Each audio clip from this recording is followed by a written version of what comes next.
Hello,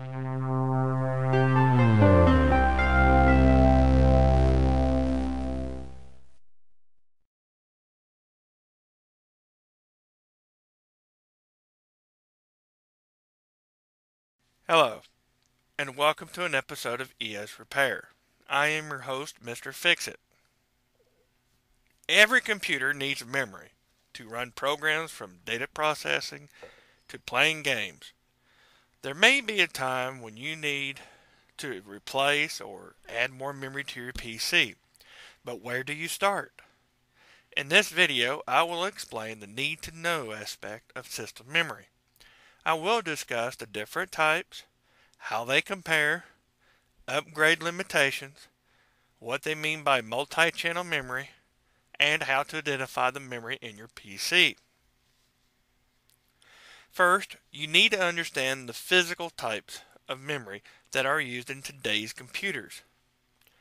Dual Inline Memory Module, or DIMM, is found in desktop computers.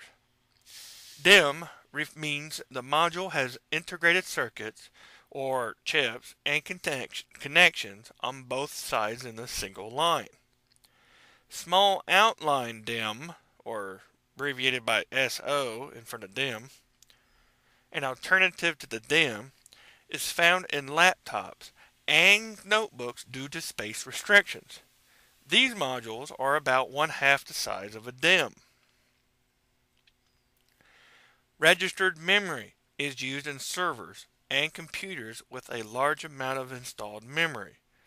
These modules have a register or buffer between the memory controller and the memory. This puts less strain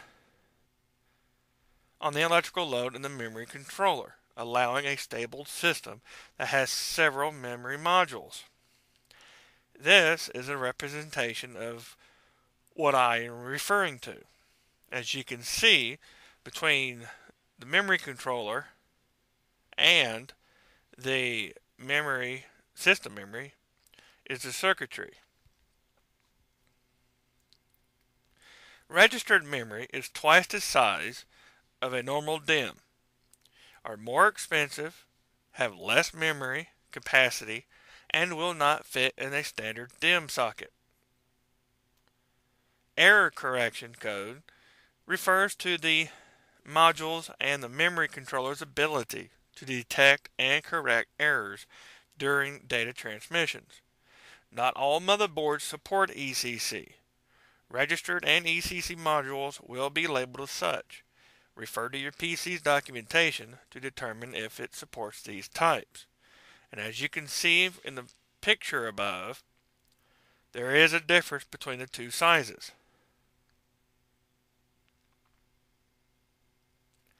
Starting in 1998, memory modules were developed called Synchronous Dynamic Random Access Memory, or SDRAM. Earlier versions were called asynchronous because they operated independently from the system. This type of memory would respond to the system as fast as it could. With synchronous, the memory would wait for the system's clock pulse before responding. This allowed the memory to operate at the system's clock speed, process multiple instructions simultaneously, and operate at higher clock speeds. Dynamic refers to the refresh cycle of the modules. Each cell or bit contains one capacitor and one transistor, which allows for greater densities compared to the old 4 to 6 transistors per cell design. Because the capacitor loses the charge on its own, the capacitor's charge must be refreshed periodically. SDRAM modules were used in PCs with Windows 98 and Windows Millennium Edition. SDRAM later became known as PC66, PC100, and PC133, where the number indicated the clock speed of the motherboard in megahertz. These modules achieved a clock speed of 133 megahertz, which is a 133 million transfers per second. bus speed, or 1066 megabytes per second. These are the typical PC modules.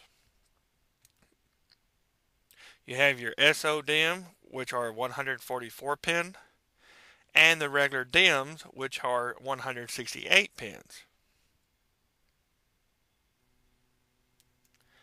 With the introduction to double data rate, SDRAM in 2000, the original SDRAM modules were referred to as single data rate.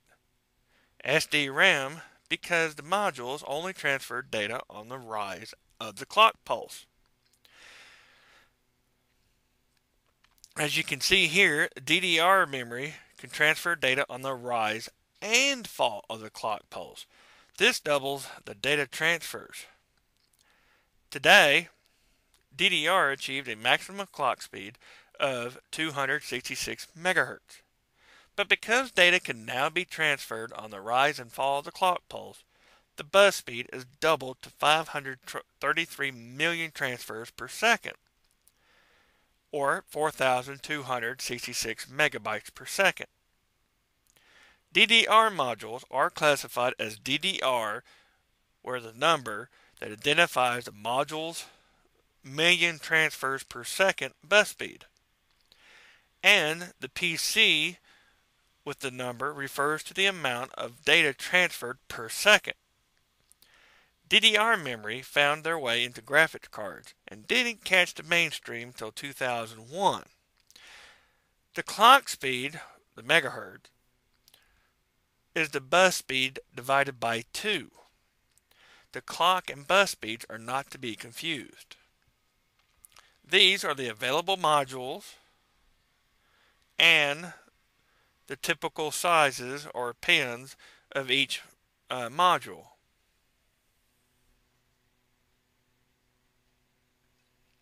In 2004, DDR2 hit the market with improved performance over DDR, reaching 8,000 megabytes per second at a 500 megahertz clock speed. This was possible by using differential signaling, making the modules immune to the noise and crosstalk interference. Differential signaling refers to how data is transferred and is very much like how SATA drives transfer data. Each data pathway has 2 wires that are paired. When data is sent or received, one wire is positive and the paired wire is negative of the same voltage as the positive wire.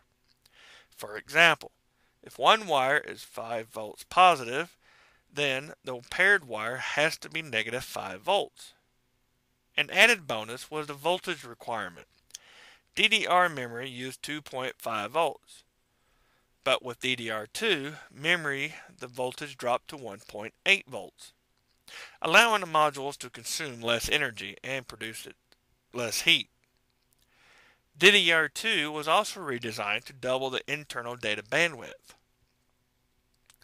These are currently the available modules and their sizes. Next, we have, not long after DDR2, DDR3 showed up in 2005, with new speeds reaching 12,800 megabytes per second, using a new design that doubled the bandwidth, again, within the module and has the added advantage of a 30% reduction in power consumption, dropping the voltage from 1.8 volts to 1.5 volts. Intel created the P35 Bear Lake chipset motherboard in 2007 that could use DDR3 up to the DDR3 1600 modules. Then, in 2008, Intel developed the Intel Core i7 processor, which has a built-in memory controller and only supported DDR3. AMD developed the new socket AM3 Phenom 2 quad-core processor in February 2009. That is the first to support DDR3. These are the current modules for the DDR3 and the sizes. Now, there is a DDR4 that was revealed in the 2008 Intel Developer Forum in San Francisco, California, and wasn't expected to be released till 2015 before samples were announced January 2011 by manufacturers. The anticipated release of the new DDR4 is expected sometime this year, operating from 2,133 MHz to 4,266 MHz, dropping the voltage to 1.2 volts and possibly 1.05 by 2013. These modules are expecting to handle over 2 billion transfers per second bus speeds. That's like 16 gigabytes per second of data? Samsung developed a 2 gigabyte DDR4 memory in January 2011 with the capability of transferring 2.13 gigabits per second. That's like 266 megabytes per second. At 1.2 volts, using 40% less power than an equivalent DDR3 module. Now that sounds pretty good, so be on the lookout for it. Now, there seems to be some confusion about dual-channel memory modules. When someone describes a memory module as dual-channel or some other multi-channel type memory, ignore them. Multi-channel refers to the memory controller and not the memory modules. The memory controller, known as the North Bridge, is located close to the CPU and the system memory, as you can see here. In the bottom left-hand corner is the North Bridge. Now, a lot of the newer ones are a lot bigger and got bigger heat sinks compared to what this one's got on it. This is an old motherboard.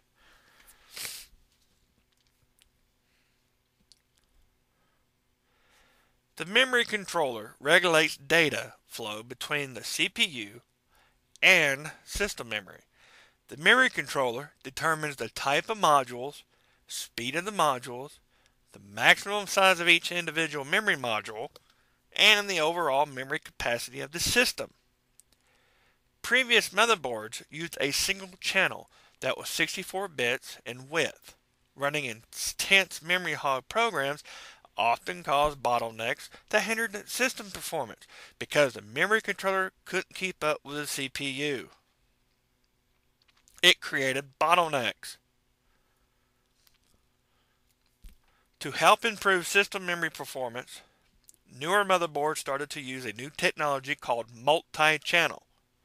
The channel refers to the link between the memory controller and the memory modules.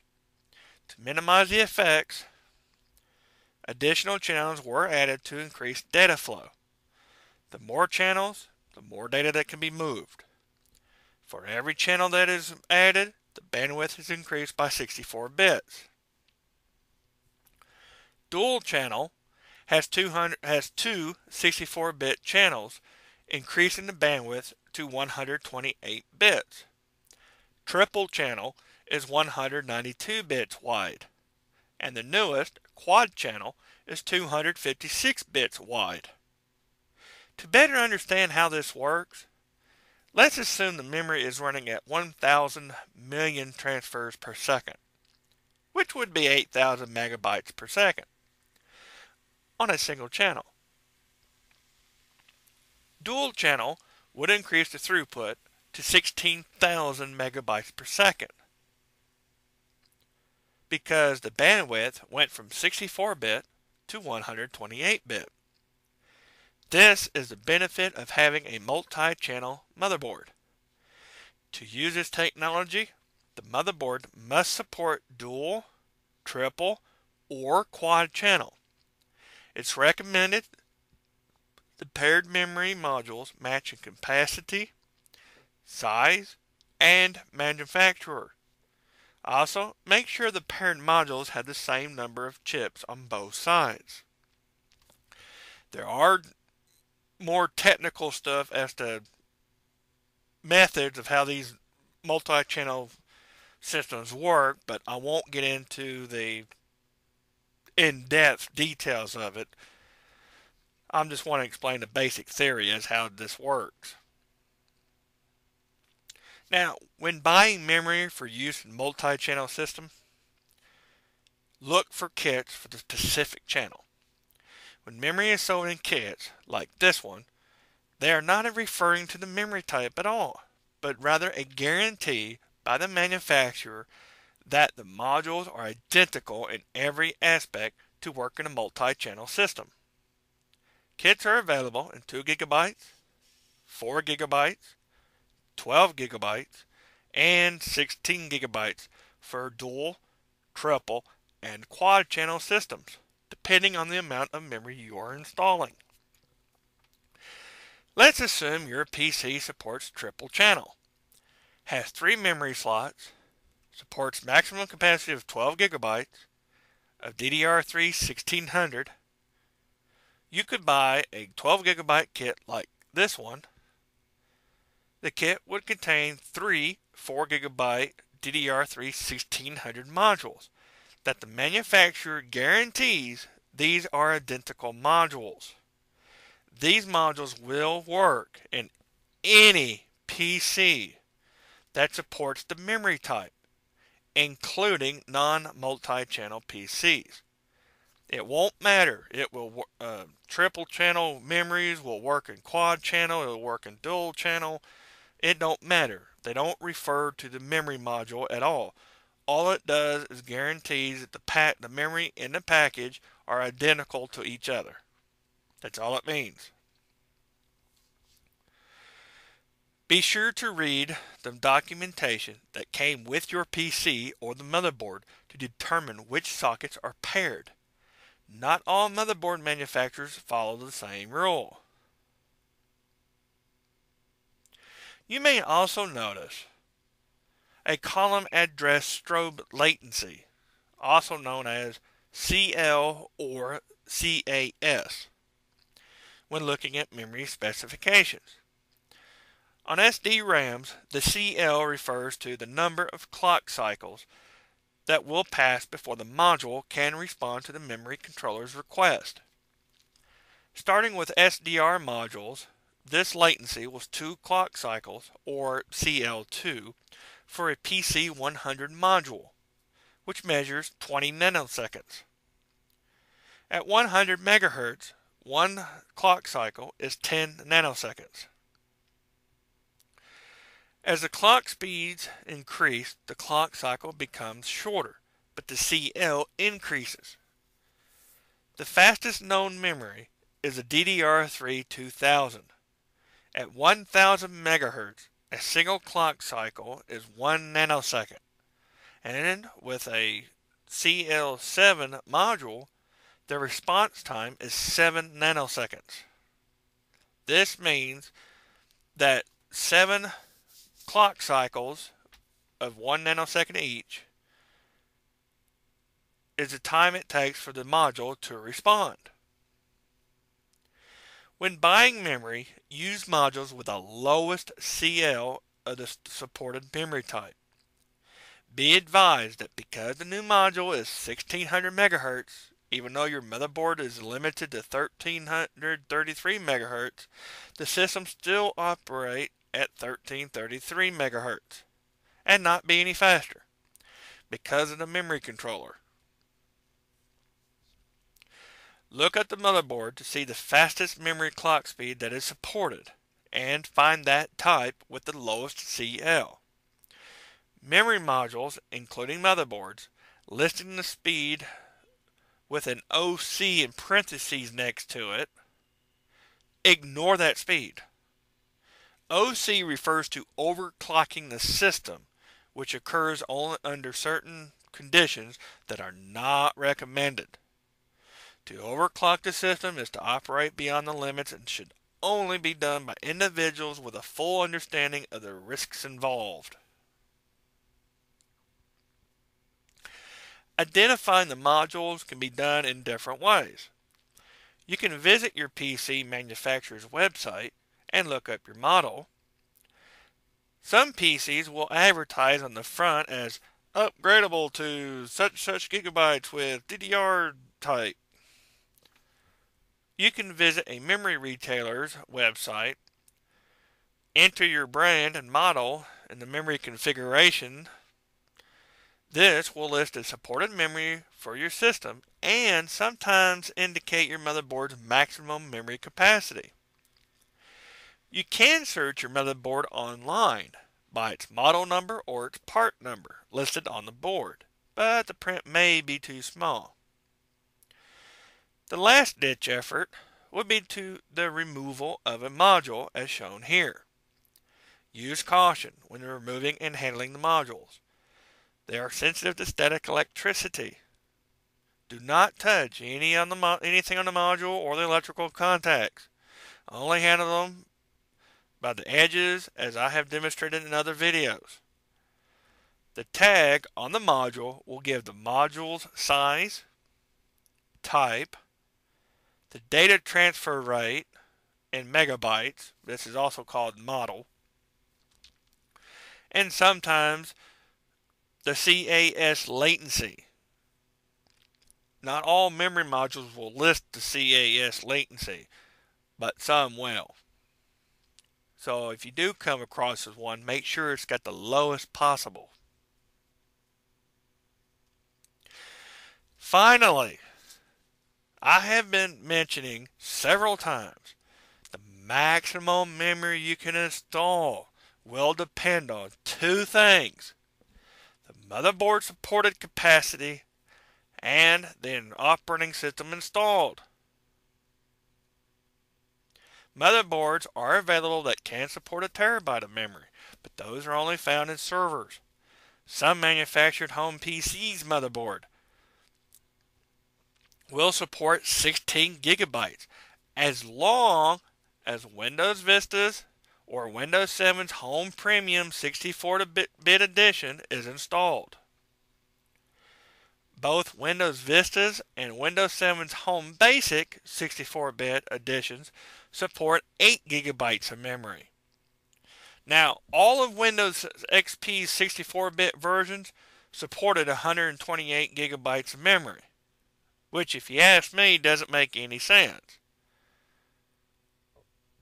Why can't all of Vista's or Windows 7 64-bit versions do the same thing instead of dividing them up? Doesn't make any sense.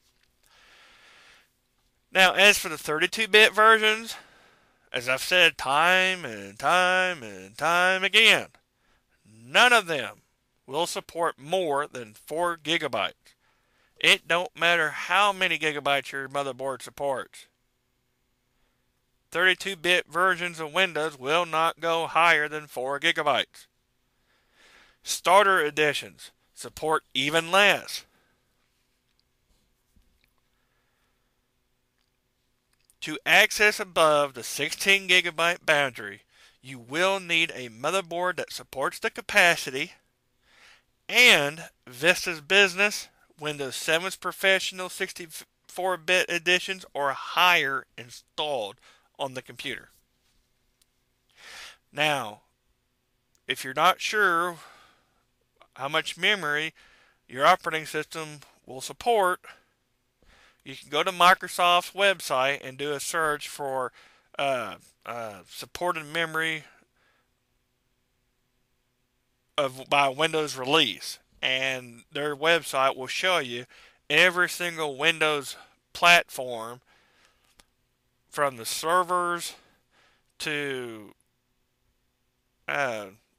Windows 7 as to what memory they will support.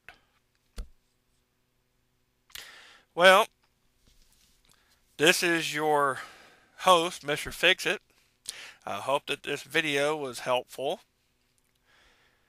If you need us or me, you know how to contact us through our channel. Thank you for watching.